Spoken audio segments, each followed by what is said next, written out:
We all know Australia is dealing with some seriously intense heat waves, and that makes keeping our dogs safe a real challenge.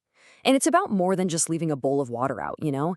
It's about really understanding what they need to stay healthy and hydrated. Okay, let's get right into it. So let's just start with the biggest question you should be asking yourself this summer.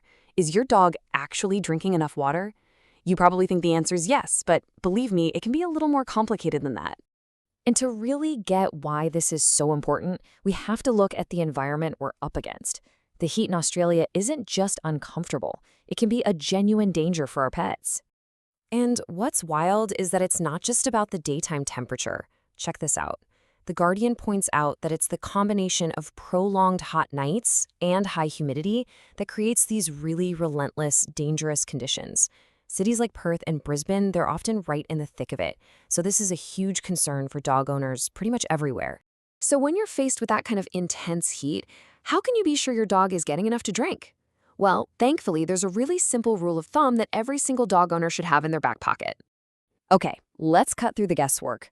How much water does your dog actually need to drink every single day just to stay properly hydrated? And here it is, the magic number. The official guideline is 70 milliliters of water for every single kilogram of your dog's body weight every day. It's a fantastic, simple starting point to make sure they're getting what they need. And this chart, wow, it really puts it all into perspective, doesn't it?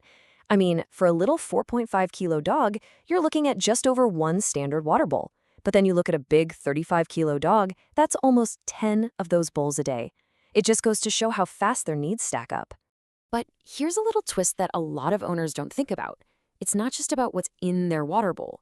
A huge chunk of their daily hydration can actually come from their food. Right, so this is absolutely crucial. Just look at the difference. Wet food is basically mostly water. We're talking 70 to 85% moisture. But dry kibble, it's only got about 20%. And that means if your dog's on a kibble-only diet, they have to drink way more water from their bowl to make up for that difference.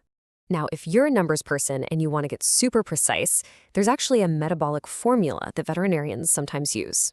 I know it looks a little complicated, but all it does is figure out a dog's water needs based on their metabolic rate, not just their weight. It's another great tool, especially if your dog has any specific health issues. Okay, so we've covered all the prevention stuff, but what happens if you're worried your dog might already be dehydrated? Well, you need to know how to spot the warning signs, and you need to know them fast. These are the first things you've got to be looking for. Things like sunken eyes, or if they're suddenly really tired and have no energy. Another big one is dry, sticky gums. If their mouth seems kind of tacky, or they just suddenly don't want to eat on a hot day, that's a huge red flag. You need to pay attention. Here's a quick test you can do right now.